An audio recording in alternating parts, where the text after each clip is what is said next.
the which upholds the law." The car moved along the snow-covered road, occasionally jolting over bumps. The narrow path was squeezed between dense pine forests, with only rare clearings of fields breaking the wall of trees. The headlights cut through the darkness, illuminating frost-covered trunks as the snowfall intensified. Inside the cabin, the air was thick with the smell of cheap tobacco and gasoline. The driver clutched the steering wheel with a white-knuckled grip, though his fingers trembled slightly. He lit a cigarette, took a sharp drag, and exhaled the smoke toward the half-open window. "Why the hell did we even do this?" he muttered.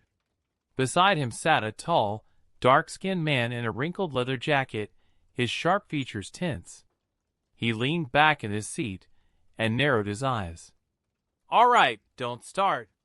We agreed to handle this cleanly. You'll cover for us if anything comes up." In the back seat, the third passenger sat motionless, silent, as if he weren't even there. His face remained hidden in shadow, his gaze fixed on the night road outside the window. The driver glanced into the rearview mirror.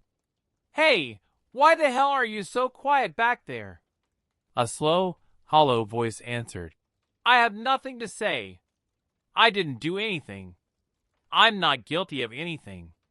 The dark-skinned man in the passenger seat turned slightly, his lips twisting into a smirk, but his eyes stayed cold. "You really think you're walking away from this clean?" Silence from the back. The driver checked the mirror again, but said nothing. Outside, the snow crunched under the tires. The engine hummed steadily, but the tension inside the car thickened like a fog. A minute passed. Then the dark-skinned man exhaled sharply, as if making a decision. "Pull over. I need to piss." The car skidded to a stop on the roadside, its tires sliding slightly on the icy crust. The two men stepped out into the freezing night. The silence of the forest pressed in from all sides, heavy and suffocating. "You know," the dark-skinned man muttered, nodding subtly toward the car. "You'll rat us out." "Yeah," the driver agreed, staring blankly at the vehicle. They stood there for several seconds, their breath fogging in the cold air, their eyes scanning the dark trees. 30 minutes later, the car's engine roared back to life, and the vehicle slowly rolled forward. Only two men sat inside now, both silent, their gazes locked on the road ahead. The back seat was empty. The driver stole a quick glance into the rearview mirror, but immediately looked away. His companion calmly fastened his seatbelt, cracked his neck, and lit another cigarette. "We buried him like shit. They'll find him. Who's gonna dig in this fucking winter? We'll move him in spring. Bury him proper. Now shut the hell up about it." Night 1. Sleep refused to come. They lay in the darkness, eyes open, staring at nothing. Every time they closed their eyes, the sounds came rushing back, women's desperate pleas. A choked sob. Then the dull, wet impacts. 1, 2, 3. Their fists clenched on their own, nails digging into palms. Outside, the wind howled. The wooden shutters banged against the walls. The air in the room felt thick, unbreathable. Night 2. It was easier now. They drank more, talked less. Sleep came faster, no nightmares, no waking in a cold sweat. Night 3. Peace at last. They fell asleep immediately. No dreams. No memories. By morning, it was as if they'd already forgotten. Evdokia Agapitovna. The 75-year-old woman sat hunched at her kitchen table, wrapped tightly in a woolen shawl despite the warmth of the house. Her back ached, another reminder of age. "Oh, well, what can you do? Old age isn't a joy." The tea in her chipped cup had long gone cold, but she kept her hands wrapped around it anyway, The familiar weight was comforting. The small kitchen smelled of stove smoke, old tea leaves, and the faint sweetness of yesterday's baked bread. Her husband had built this house with his own hands when they were both just 20. Back then, the local forestry enterprise had helped with materials. Times were different then, simpler, kinder. Now she lived here alone. Listened to the stove crackle at night, the wind rattling the shutters. She had grown used to solitude, though she knew well that old age was, above all else, a time of loneliness. Her only remaining family, her 20-year-old granddaughter Veronica, had left 3 days ago. No phone call. No telegram. "It's urgent," she'd said, "but I won't be long." Eudokia had no telephone of her own. Veronica knew the number for the village council. If she wanted to send word, she could have. But no message came. The old woman sighed, tapping her fingers rhythmically against the worn wooden table. She brushed away invisible crumbs, then ran her palm over the checkered tablecloth again, as if trying to smooth away her worries. Outside, the world darkened. The snowstorm grew heavier. The lone street lamp near the porch cast a dim glow over a small patch of the yard. Beyond that, only an endless gray void. Her heart clenched. A deep, unshakable dread settled in her throat. Eudokia was not one to indulge in panic. She had taught herself long ago not to dwell on dark thoughts. But Veronica was all she had left. She had raised the girl alone, protected her, loved her, and now she sat in an empty house, with no idea where her granddaughter was. Fate had never been kind to Eudokia. First, she lost her husband. Then her son and daughter-in-law, dead in a car crash, leaving behind only little Veronica. She finished her tea, set the cup down with a soft clink, and stood to check if the stove had gone out. Then she heard it, the unmistakable creak of snow underfoot on the porch. A single step, then another. Her heart lurched. Her hands clenched into fists without her realizing. A knock. Slow, heavy, deliberate. Eudokia turned toward the door, her lips trembling. Someone was out there, standing in the dark, just beyond that thin wooden barrier. She hesitated. The snow creaked again, weight shifting. Then another knock, more insistent this time. Finally, she reached out, slid the bolt aside, and opened the door. On the porch stood Claudia, the village postwoman, tall, broad-shouldered, wrapped in a thick gray coat and a knitted hat. Her cheeks were flushed red from the cold. "Oh, Claudia! Hello! Do you have word from Veronica?" Claudia let out a short breath and shook her head. "No, Eudokia Agapitovna. I've got other business with you." The old woman studied her face. The postwoman shifted uncomfortably under her gaze. "Come by tonight," Claudia finally said. Eudokia's eyes narrowed. She had spent a lifetime learning to read people, to see what others missed. She gave a slow nod. Claudia exhaled, as if about to say more, then thought better of it. She lingered for a second, then turned and trudged back through the snow. Eudokia watched until the woman disappeared beyond the fence. Then she closed the door, slid the bolt back into place, and returned to the table. A dull ache settled in her chest. The village. Saluzzi was a sturdy village, old, well-rooted. At its peak, it had boasted over 250 households, nearly all of them keeping livestock. Some families sold milk, others meat or honey. There had been brickworks, a concrete plant, even a woodworking factory. No one here was truly poor. The houses ranged from Soviet-era log cabins to modern cottages. Even the older, leaning homes near the river were stubbornly maintained, their owners clinging to the land, to tradition. The streetlights cast weak yellow circles on the snow. Dogs barked occasionally in the dark. The post office, village council, and general store all stood clustered near the bus stop, the only link to the district center. The rest of the village lay quiet. Still, every winter was the same. But tonight, something gnawed at Eudokia. She sat at the table, twisting a spoon between her fingers. Her thoughts kept returning to Veronica. And now Claudia's strange visit. A deep unease settled in her bones. Claudia's house. The postwoman's home was warm, the air thick with the smell of fresh milk and something else, something tense.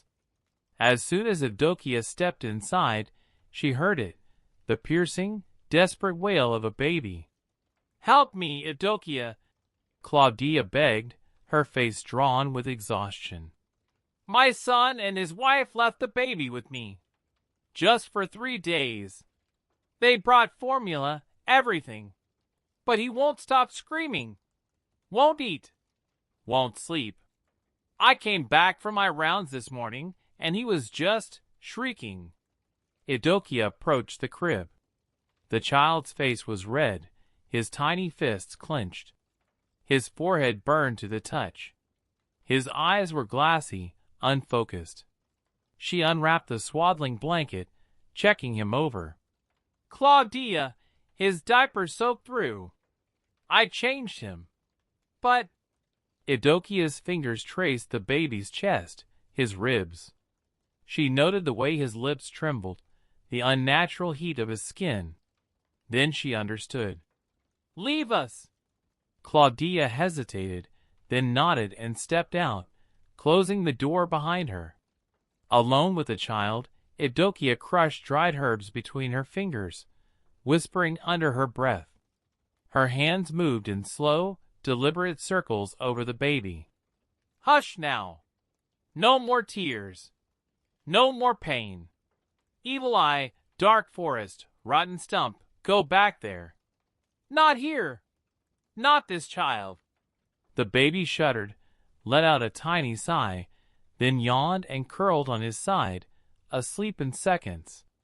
Eudokia took a copper coin from her pocket, pressed it to the child's palm, then dropped it into a bowl of water. The surface rippled, then stilled. Deep sleep. Clear eyes.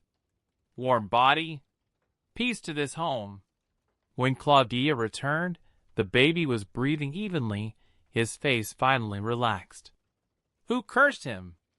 Eudokia asked. Claudia looked away. "I don't know. Maybe they praised him too much. Or maybe someone else. They don't baptize children these days, you know." Eudokia sipped her tea, the warmth doing little to ease the chill in her chest. "The world's a cruel place. The evil eye is real. The witch's reputation. Everyone in Zaluzi knew Eudokia Agapitovna was a witch. Not the fairy tale kind. Not a cackling hag. But a village healer. A woman who knew things. Some respected her. Others feared her. None dared speak against her openly, because those who sought her help received it, and those who crossed her suffered. The wedding. Years ago, a lavish wedding had taken place in Zaluzi. The groom was an outsider, wealthy.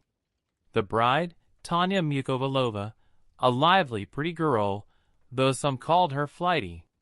Eudokia had sat on her usual bench, watching the procession of cars decked with ribbons. No one so much as glanced her way.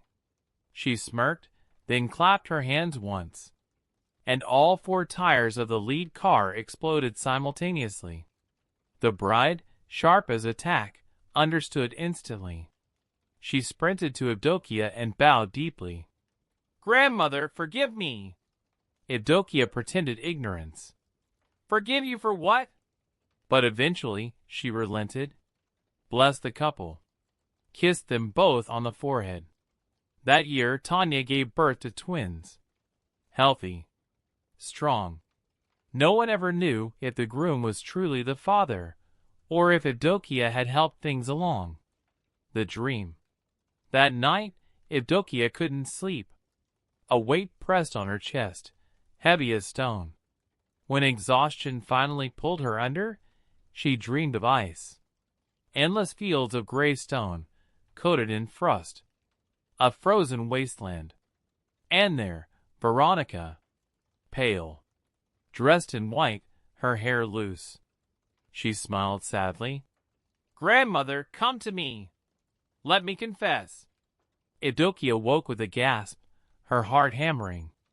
Something was terribly, terribly wrong. The police. The next morning, 2 men arrived at her door, one in uniform, the other in plain clothes. Their voices were careful, gentle. Veronica hadn't called because she'd forgotten. She hadn't returned because she couldn't. She'd been found. The morgue. The small city of Troinsk smelled of chlorine and cold metal. The doctor, a tired-looking man, pointed silently to a covered gurney. Evdokia pulled back the sheet. Veronica's face was pale. Her lips slightly parted, as if caught mid-breath. Her hair fanned out around her like dark wings. "God! Who did this to you, my little bird?" The ritual. That evening, Evdokia filled an enamel basin with water drawn from the village well, heavy, alive with unseen currents. She remembered bathing Veronica in this same basin when she was a child. Tears fell, disappearing into the water. Candles flickered, their light casting long, trembling shadows on the walls. Her voice was a rasping whisper. "Water, mother! Do not hide! Do not conceal! Break open! Show me those who walk in darkness!" The surface trembled, rippled. Then faces emerged. 2 men. One, Sergeant Yegor Klimov, the local policeman. The other, younger, darker, unfamiliar. Between them stood Veronica, her expression frozen in fear. Evdokia's hand slammed into the water. The candles snuffed out. The reckoning. That same night, Klimov drank alone in his kitchen, vodka burning his throat. "That bitch Veronica should have just let us." His companion, the dark-skinned man from the car, smirked. "Should have known better." Then a shadow moved. A black cat stepped from the darkness.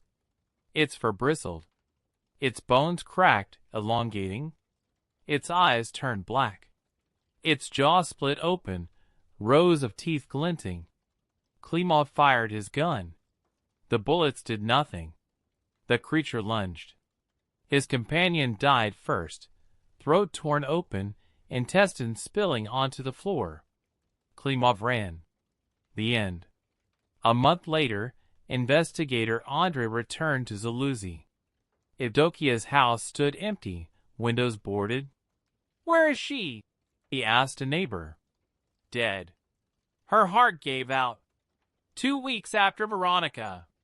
The cemetery was silent. 2 fresh graves side by side. Veronica Pavlovna Tsiganova. Evdokia Agapitovna Tsiganova. Andrei lit a cigarette, exhaled slowly. Some justice existed beyond the law. He nodded, turned, and walked away. The end.